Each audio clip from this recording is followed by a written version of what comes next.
అందరికీ నమస్కారం. 2026 సంవత్సరం మార్చి మాసం 17వ తేదీ మంగళవారం రోజున మరి శుభ అశుభ ఫలితాలను ఈ వీడియోలో తెలుసుకుందాం. మొదటిసారిగా మా ఛానల్ చూస్తున్నట్లయితే లైక్ చేసి సపోర్ట్ చేస్తారని ఆశిస్తున్నాం. ఈ యొక్క రాశి వారికి ఆలోచనలు లోతుగా ఉంటాయి. వీరికి శనిగ్రహం అధిపతి కావటం వలన జీవితంలో కష్టపడే స్వభావం ఏర్పడుతుంది. కానీ ఒకసారి విజయాన్ని సాధిస్తే దాన్ని చాలా స్థిరంగా నిలబెట్టుకుంటారు. ఈ యొక్క రాశి వారు ఎక్కువగా ఇతరులకు సహాయం చేయాలనే మనస్సును కలిగి ఉంటారు. కొత్త ఆలోచనలు చేయటం, కొత్త మార్గాలు వెతకడం వీరి యొక్క స్వభావం. అందుకే చాలా మంది ఈ యొక్క రాశి వారు సమాజంలో ప్రత్యేక గుర్తింపును పొందుతారు. ఈ వీడియో చూసే ముందు ప్రేక్షకులకు చిన్న విన్నపం.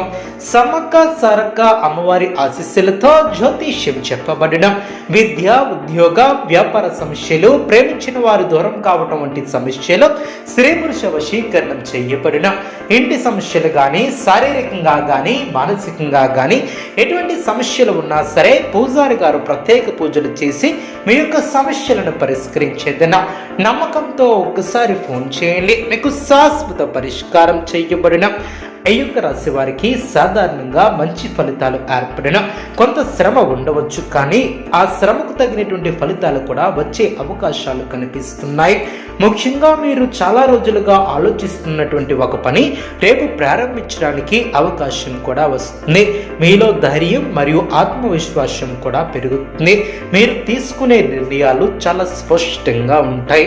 ఉద్యోగం చేసే ఈ యొక్క రాశి వారికి రేపటి రోజు కొంత అనుకూలంగా ఉంటుంది. మీరు చేస్తున్నటువంటి పనిలో పై అధికారులు మీ యొక్క కష్టాన్ని కూడా గుర్తించే అవకాశం ఉంటుంది. కొంతకాలంగా పెండింగ్లో ఉన్నటువంటి పనులు పూర్తయ్యే అవకాశం కూడా ఉంటుంది. సహోద్యోగులతో సహకారం కూడా ఏర్పడుతుంది. అయితే కొన్నిసార్లు చిన్న చిన్న అపార్థాలు కూడా రావచ్చు. అప్పుడు మీరు కోపం పడకుండా శాంతంగా మాట్లాడితే సమస్యలను సులభంగా పరిష్కరించుకుంటారు. వ్యాపారం చేసే ఈ యొక్క వ్యక్తులు రేపటి రోజు కొంత లాభం వచ్చే అవకాశం ఉంటుంది. కొత్త కస్టమర్లు కూడా రావచ్చు. పాత కస్టమర్లతో మళ్ళీ మంచి సంబంధాలను కూడా ఏర్పరచుకునే అవకాశం ఉంటుంది. మీరు కొత్త వ్యాపారాలు ఆలోచిస్తే అవి భవిష్యత్తులో మంచి లాభాలను కూడా తీసుకురావచ్చు. కానీ పెద్ద పెట్టుబడులు పెట్టే ముందు ఒకసారి ఆలోచించి నిర్ణయాలను తీసుకోవడం చాలా మంచిది. ఆర్థిక విషయాలలో చూస్తే రేపటి రోజు కొంత మెరుగ్గా ఉంటుంది. మీరు చేసినటువంటి కష్టానికి తగిన ఆదాయం కూడా ఉంటుంది. కానీ అనవసరమైనటువంటి ఖర్చులు చేయకుండా ఉండటం చాలా అవసరం. ముఖ్యంగా అవసరం లేనటువంటి వస్తువులను కొనడం తగ్గించాలి. డబ్బును సేవ్ చేయాలి. అలవాట్లు పెంచుకుంటే భవిష్యత్తులో మీకు ఉపయోగపడుతుంది ఈ సేవింగ్స్ అలవాట్లు. కుటుంబ విషయాల్లో చూస్తే ఈ యొక్క రాశి వారికి రేపటి రోజు సాధారణంగా సంతోషంగా ఉంటుంది. కుటుంబ సభ్యులతో కలిసి సమయం గడపడం అవకాశం ఉంటుంది. పెద్దవారి యొక్క ఆశీర్వాదం మీకు లభిస్తుంది. కొన్నిసార్లు చిన్న చిన్న మాటల వలన అపార్థాలు రావచ్చు. కానీ మీ యొక్క సహనం ఉంటే అవి త్వరగా సర్దుకుంటాయి. ఇంట్లో ఆనందం, శాంతి వాతావరణం కూడా ఉంటుంది. ప్రేమ మరియు సంబంధాల విషయానికి వస్తే రేపటి రోజు కొంచెం మంచి ఫలితాలు కూడా ఉంటాయి. ప్రేమలో ఉన్నటువంటి వారు తమ భావాలను స్పష్టంగా చెప్పగలుగుతారు. మీ యొక్క బంధం మరింత బలపడే అవకాశం కూడా ఉంటుంది. వివాహితులైతే జీవిత భాగస్వామితో కొంత సమయం కూడా గడపడం చాలా మంచిది. ఒకరినొకరు అర్థం చేసుకునే ప్రయత్నం చేస్తే మీ యొక్క బంధం మరింత బలపడుతుంది. ఆరోగ్య విషయానికి వస్తే పెద్ద సమస్యలు కనిపించవు. కానీ కొన్నిసార్లు అలసట లేదా తలనొప్పి రావచ్చు. కాబట్టి సరైనటువంటి విశ్రాంతి తీసుకోవడం చాలా మంచిది. ఆరోగ్యకరమైనటువంటి ఆహారం తీసుకోవాలి. నీళ్లను ఎక్కువగా తాగాలి. కొంచెం వ్యాయామం చేయాలి. యోగా చేయడం కూడా చాలా మంచిది. ఇలా చేస్తే మీకు ఆరోగ్యం చాలా బాగుంటుంది.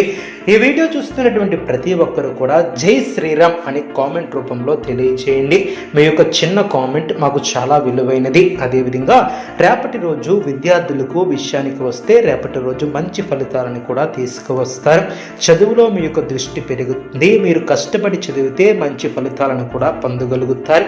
పరీక్షలకు సిద్ధమవుతున్నటువంటి విద్యార్థులకు ఇది మంచి సమయం అనే చెప్పవచ్చు. కొత్త విషయాలను నేర్చుకునే ఆసక్తి కూడా ఉంటుంది. ప్రయాణాల విషయానికి వస్తే రేపటి రోజు చిన్న చిన్న ప్రయాణాలు ఉండే అవకాశం ఉంటుంది. ఆ యొక్క ప్రయాణాలు మీకు ఉపయోగపడే అవకాశం కూడా ఉంటుంది. ముఖ్యంగా ఉద్యోగం లేదా వ్యాపార సంబంధ సంబంధం చేసే వారికి ప్రయాణాలలో మంచి ఫలితాలు కూడా ఏర్పడవచ్చు.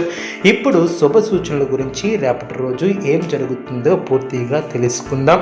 రేపటి రోజు ఈ యొక్క రాశి వారికి అనుకూలమైనటువంటి రంగు నీలం, అనుకూలమైనటువంటి సంఖ్యలు 4, 8. ఉదయ సమయం కొంత శుభప్రదంగా ఉంటుంది. ముఖ్యమైనటువంటి పనులు ప్రారంభిస్తే మంచి ఫలితాలు కూడా ఉదయం సమయంలో వస్తాయి. ఇప్పుడు పరిహారాల గురించి చెప్పుకుందాం. రేపు ఉదయం లేచిన వెంటనే శ్రీరాముని స్మరించుకోండి. శనిదేవుని ధ్యానం చేయడం కూడా ఈ యొక్క రాశి వారికి శుభాన్ని ఏర్పరుస్తుంది. అదేవిధంగా ఈ యొక్క రాశి వారు అనుకూల ఫలితాలను కూడా తెచ్చుకుంటారు. అదేవిధంగా శనిదేవుని యొక్క ధ్యానం చేయడం కూడా ఈ యొక్క రాశి వారికి అనుకూలతను ఏర్పరుస్తుంది. హనుమాన్ దేవాలయానికి వెళ్ళి ప్రార్థనలు చేయటం వలన మనసుకు కూడా ప్రశాంతత ఏర్పడుతుంది. పేదవానికి అన్నదానం చేయడం లేదా అవసరమైనటువంటి వారికి సహాయం చేయడం మంచి ఫలితాలను కూడా ఇస్తుంది. ఆర్థిక ఇబ్బందులు కూడా తొలగుతాయి. మొత్తానికి చూస్తే రేపటి రోజు ఈ యొక్క రాశి వారికి మంచి అవకాశాలు వస్తాయి. మీరు ధైర్యంగా ముందుకు వెళ్ళి కష్టపడి పనిచేస్తే మంచి ఫలితాలను కూడా పొందగలుగుతారు. మీ యొక్క ఆలోచనలు